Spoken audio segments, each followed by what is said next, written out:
Well, you know, when you buy a cheap old car, you tend to inherit some problems, and that's the case with this 2000 Mazda Protege. Now, overall, these cars are very reliable and trouble-free, and they don't nickel and dime you to death or anything like that, but they get the miles on them and they start having a few little things that need to be addressed. And on this car, it was an oil leak, which was actually wasn't the fault of the car. It had a previous repair timing belt job done, repair done to it. Possibly might have had a head gasket put on it, and they kind of didn't do it the way that they were supposed to do it, and it created more problems. So we've got that fixed, hopefully. I think we've got all our leaks taken care of. We got the timing belt replaced, the seals replaced, all that whole 9 yards. So what is going on though is, driving around, I noticed that this car has a low brake pedal on it, and so of course that's never a good thing. You need to make sure that your brakes are in good shape and work properly, and I've had enough of these to know that the brakes aren't right on it. So this is just your normal disc brake in the front and drum brake in the rear setup.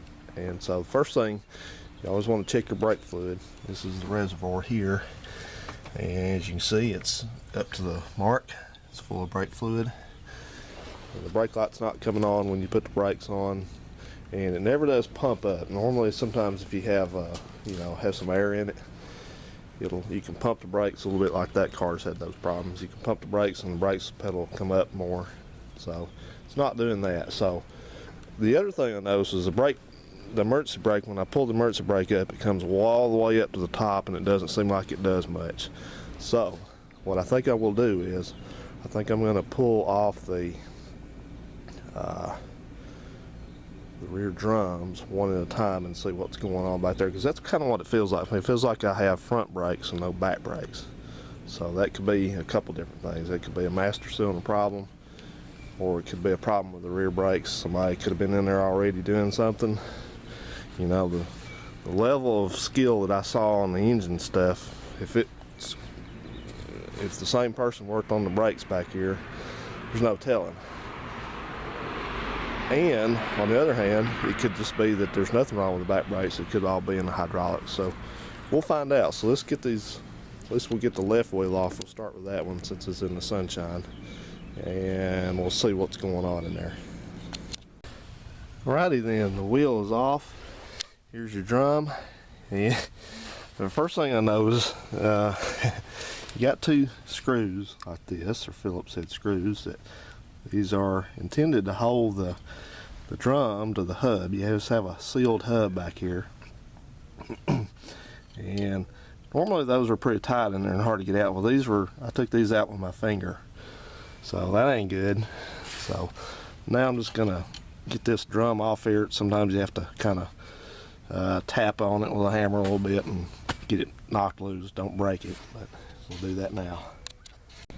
Okay then, here's the trick to getting most of these foreign car drums off, at least the Japanese cars that were smart enough to have this idea. Number one, make sure that you have your two retaining bolts out, or you will break something. And number two, there's usually a third hole, there might be two of them, but usually there's at least one that's threaded right here. You just take the appropriate size bolt. This was a 12mm metric. And start threading it in, and as you thread in, you hear pops, and your end result will be your drum's loose. Ain't that a great idea? So there you go. That's how you get those broken, or well, we hope they're not broken. Don't end up broken. Those rusted drums off easy. See ya. Alright, just want to show you this trick to getting these kind of stuff like this loose, like these little screws are kind of frozen. Just to get you a proper size screwdriver, take your mallet, hit the end of it real hard. I've already done that 3, 4, 5 times, and let's see if we can get it to come loose.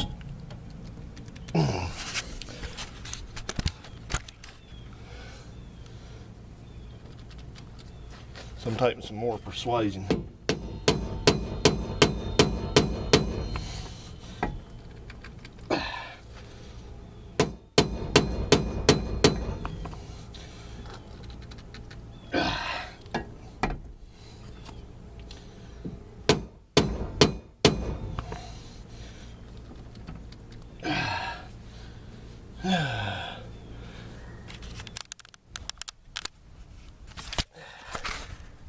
everything on. Yeah. Alright, well, that's pretty easy. I just couldn't get enough leverage just trying it with my hand here, so I just went ahead and got my vice grips and run it right on out. So here's a tip to you guys about stuff like this. When you're working on old stuff and stuff that's hard to get loose and stuff that's been in there a while, here's the key that you have to remember. Don't be afraid to break anything, okay? Don't be afraid to break your tools. Don't be afraid to break this. It can all be replaced. You know, try to do it the right way, but don't be scared. You know, don't go, don't go, I can't turn it. It won't come loose. Don't do that. You'll never succeed that way. Either you break a tool, you break that, or you get it loose. That's how it works. Okay, then drum is off. So taking a look in here, first thing I notice is these brake shoes are down almost to the backing. There's hardly any. You see how thin that is there. Hardly any material left, especially look right here how thin these are. So probably what's going on with this, everything looks okay. I don't see any leaks or anything, so that's not an issue, and nothing's broken that I can tell. But studying on this, these have a self-adjuster on them. There's been people that claim that you have to adjust these brakes. That's totally wrong. But these have a self-adjuster, and that's this part right here. You see, it's, if you can see in there, it's all kind of covered with dust and junk, but it's got a piece of metal there. It's got little teeth on it right there, and what happens is this thing, the way this works is it's not like a domestic. It doesn't have like a, the star adjuster that has a whole long amount of travel on it.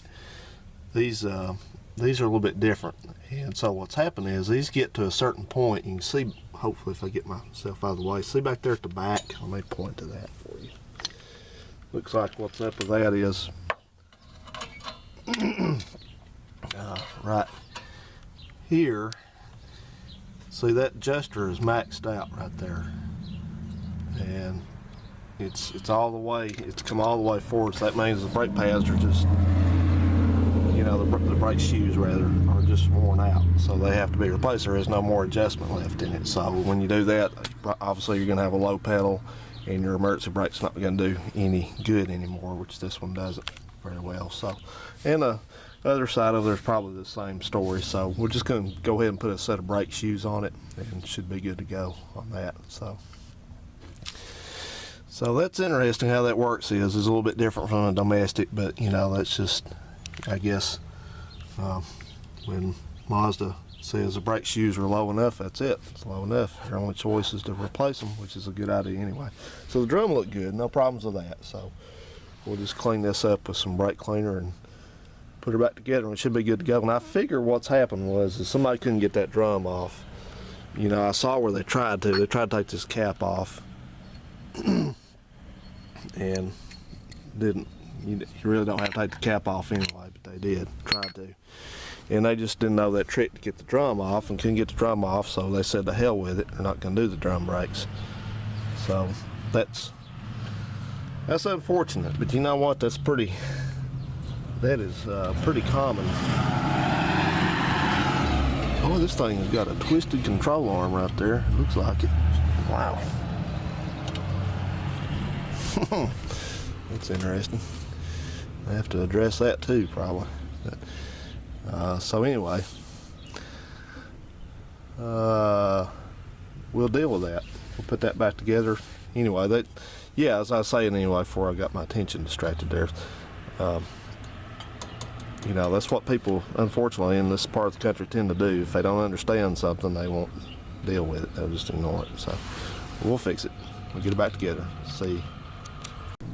Okay, we're going to go ahead and throw on these new brake shoes, so let's get this thing apart. It's pretty cut and dried as far as drum brakes go. First thing, you got a spring up here at the top, needs to come off, this long one, and then there's also one at the bottom, needs to come off right there.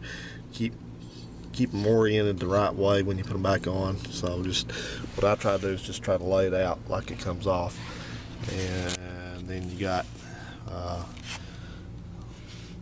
this is the self adjuster as I showed you, which is, like I said, also maxed all the way out. There it is. And it's gonna have a spring on it right here. It'll need to come off at some point. And then to take the shoes off themselves, you just have a clip right here, which this is just spring steel. You just push this clip in a little bit. You can hold it if you need to at the back and rotate it, and it'll just come right, that thing there will come right off. So let's go ahead and get those taken off there and replaced.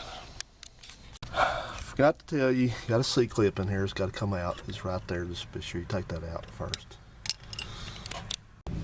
Alrighty then, when putting this back together, you got to reset this self-adjuster. It's real easy. You just take your fingers and spring-loaded this end of it and just pull on the thing like that and rotate it to where you need to have it at, right there. Jeez, man, that's gonna have to be replaced. Somebody backed the car into something, I guess, and bent the crap out of this thing. It's a trailing link. They're not that durable to begin with, so I guess I'll be going to the junkyard and buying another one. So, story of my life, but that's what you get into. Anyway, we're done with this brake job now. So this is one of the most simple ones I've ever done. It's just a matter of taking the springs off. As I told you, I forgot to tell you about this one, so I hope you watched all the way through or discovered that one there. So, and then that one. So it comes off in order. It's not hard to do. So, and the thing I noticed about these brake shoes, I thought was quite unusual, and I thought I had a problem, but evidently not. These brake shoes are all the same size. So even the ones that were on it were the same size. Normally with drum brakes you have a leading shoe and a trailing shoe that are different sizes, but these are, for whatever reason, they're the same size. So, and when I got everything together, I had to, like I showed you a little bit ago, I had to pop that adjuster. I had to adjust that way back in, so you can tell how worn out those shoes were. So anyway, you'll have to do that. Like I said, just do that by pushing on this pin back here, back in there. Just push it, you know, just kind of push it that way, and you'll see it kind of, so won't make that noise hopefully. But and then you're ready to put your drum back on. Just put it on and put your